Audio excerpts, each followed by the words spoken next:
Across psychology, mindfulness, Stoic philosophy, and biblical wisdom, one consistent truth emerges. Your mind is the battlefield, the birthplace of joy or sorrow. Meditation is the training ground. Without daily time to pause and observe your thoughts, you remain enslaved to them, reacting instead of responding, worrying instead of trusting, seeking distractions instead of presence. Psychologically, meditation helps reduce stress by regulating the amygdala, the part of the brain responsible for the fear response. Studies have shown that people who meditate consistently have reduced levels of cortisol, the stress hormone, and increased gray matter in the prefrontal cortex, which governs decision-making and emotional regulation. That's not philosophy, it's neuroscience. But the impact goes even deeper. When you begin to meditate daily, you start noticing something astonishing. The thoughts that once seemed so urgent and overwhelming begin to lose their grip. You realize that you are not your thoughts. You are the one watching them. This shift in perspective is subtle, but it changes everything. It gives you space to choose your responses, to calm your inner storms, and to reconnect with what truly matters. It's the beginning of self-mastery. The Stoics, especially Marcus Aurelius and Seneca, spoke about this often. They didn't call it meditation in the way we do today, but they practiced a daily discipline of reflection and inner stillness. Marcus wrote, "Nowhere can man find a quieter or more untroubled retreat than in his own soul." He wasn't talking about escaping life. He was talking about preparing to live it with strength, calm, and clarity. Meditation for the Stoics was a way to practice virtue, to examine one's thoughts, to observe emotions without letting them dominate, and to choose wisdom over impulse. Biblical wisdom echoes this call to stillness with profound clarity. Psalm 40 verse 10 urges, "Be still and know that I am God." The stillness is not passive, it is deeply active. It's the surrender of striving, the silencing of the ego's noise, and the opening of the heart to divine presence. Jesus himself often withdrew to quiet places to pray and meditate, not because he was avoiding responsibility, but because he understood the need to reconnect with the Father in solitude. Meditation in this biblical sense is not just a mental exercise, it's communion. It's remembering that you are not alone, not abandoned, and not powerless. It's creating space for grace. Yet despite all this wisdom, ancient and modern, many people resist meditation. Some say they're too busy. Others feel restless or awkward when they try. But what if those very reasons are the signs you needed most? The busyness, the restlessness, the mind that can't stop running. Those are not excuses, they're symptoms. And meditation is the medicine.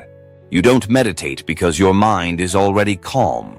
You meditate because it isn't, and slowly, consistently, with practice, it will be.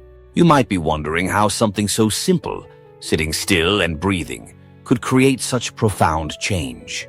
The truth is, it's not just about breathing or silence. It's about what happens when you stop trying to control everything. When you sit in stillness, you begin to notice the patterns of your mind. You see how quickly you judge, how often you ruminate, how frequently you escape into distractions. And in seeing these patterns, you're given a rare gift, the opportunity to choose differently. You don't have to be at the mercy of your moods, your fears, or your past. Meditation doesn't remove your emotions. It teaches you how to relate to them with wisdom. In one famous psychological study on mindfulness meditation, participants who meditated for just 8 weeks showed significant reductions in anxiety, depression, and emotional reactivity. Their ability to handle daily stress improved. Their focus sharpened. Even their sense of well-being increased. These are not vague spiritual benefits. They are measurable mental health outcomes. But here's where it becomes even more powerful. When meditation is grounded not just in mindfulness, but in meaning, the results multiply. When you meditate not only to reduce stress, but to align with your values, your purpose, and your connection to something greater, be it God, the universe, or your inner compass, You begin to live not just with calm, but with conviction. One of the core ideas in Stoicism is that we must distinguish between what is in our control and what is not. Meditation helps you see this distinction with clarity. You cannot control the opinions of others, the outcomes of events, or the twists of fate, but you can control your response. You can control where you place your attention. You can choose what thoughts to feed and which to release. That's the heart of both Stoicism and biblical trust. Philippians chapter 4, 6-7 offers a beautiful blend of both. Do not be anxious about anything, but in every situation, by prayer and petition, with thanksgiving, present your requests to God, and the peace of God will guard your hearts and minds. Meditation becomes the space where these truths are embodied, a space to release anxiety, to invite peace, and to practice surrender. Over time, daily meditation changes not just how you feel, but who you become. You become less reactive, more patient, less scattered, more focused, less controlled by the noise of the world, more rooted in the stillness of your spirit. You begin to carry that calm into your conversations, your decisions, and your work. People notice. They may not know what's changed, but they'll sense that something in you is grounded. You'll find that your happiness is no longer tied to external wins or validations, but to an inner alignment that cannot be taken away. But perhaps the most beautiful fruit of daily meditation is gratitude. When you slow down enough to see clearly, you begin to appreciate the ordinary moments. The breath in your lungs, the rhythm of your heartbeat, the light filtering through the window. These moments were always there, you just weren't paying attention. And in paying attention, you awaken a quiet joy that's deeper than pleasure. A joy rooted in being, not having, in seeing, not grasping, in trusting, not controlling. So, how do you begin? Start small.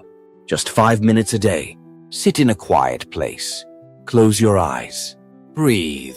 Let thoughts come and go like clouds. If you're spiritually inclined, invite God into that space. If you prefer a philosophical lens, reflect on your values or visualize the kind of person you want to be. If your mind wanders, and it will, gently return to your breath. The goal is not to empty your mind, it's to become aware of it, to observe without judgment, to practice presence. And with each day, you build the muscle of awareness, of patience, of peace. Meditating daily won't eliminate all problems or prevent life's difficulties, but it will change your relationship to them. It will teach you to carry peace in the midst of chaos. It will help you become more than just a passenger in your life. You'll become a conscious participant, someone who is not tossed around by every wave, but anchored in something steady. And in that anchoring, you may discover that happiness was never something to be pursued after all. It was something to be cultivated, quietly, daily, one breath at a time. Happiness is something you create, not something you wait for. It's not tied to future success, material things, or anyone else's approval. It's a choice you make every day, no matter what's happening around you. You have the power to find happiness in the simple things, the morning light, a kind word, a small victory, or even a moment of stillness in a busy day. When you stop chasing perfection and start embracing progress, you open the door to real joy. Life doesn't have to be easy for you to be happy. You just need to be present, grateful, and open to the beauty of now. You don't need to have everything figured out to feel peace in your heart. Let go of the past, stop worrying about what's next, and start living this moment with intention. You are enough as you are. Your journey matters. Every small act of self-love, every choice to keep going, every time you smile despite the struggle, it all adds up. That's happiness. It lives in how you treat yourself, how you see the world, and how you rise after every fall.